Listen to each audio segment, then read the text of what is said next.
B শব্দের অর্থ হচ্ছে বিশেষভাবে, আর বাহ শব্দের অর্থ হচ্ছে ভার বহন করা। তার মানে বিবাহ শব্দের অর্থ হচ্ছে বিশেষভাবে ভার বহন করা। এ ভার শরীরের ভার নয়, এ ভার সংসারের ভার, এ ভার ধর্মের ভার। আজ থেকে সে তোমার সহধর্মিনী। সহধর্মিনী কাহাকে বলে? যে স্ত্রী তার স্বামীকে ধর্মের পথে নিয়ে আসে, সে হয় সহধর্মিনী। সহধর্মী তোমার ক্ষেত্রে যে স্বামী তার স্ত্রীকে ধর্মের পথে নিয়ে যাবে, সে হবে সহধর্মিনী। তাছাড়া হয়ে যাবে বউ। বউ মানে বোমা।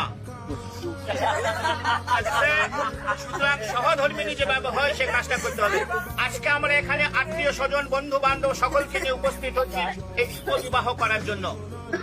বিবাহের মাধ্যমে পুরুষ লাভ করে পিতৃত্ব, নারী লাভ করে মাতৃত্ব।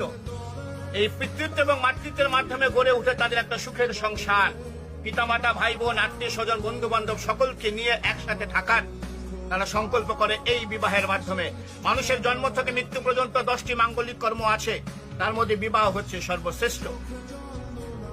এই বিবাহ এখন সবসময় যারা বিবাহ করছেন তারা জানে, স্ত্রী সবসময় স্বামীর বাম দিকে থাকবে।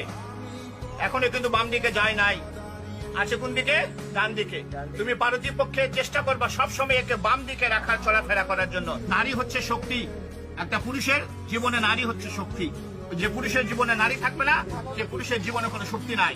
নারী হচ্ছে শক্তি, মায়ের জাত। এই জন্য আমরা এনাদেরকে সম্মান করি বলে এদেরকে সবসময় উপরের দিকে রাখি।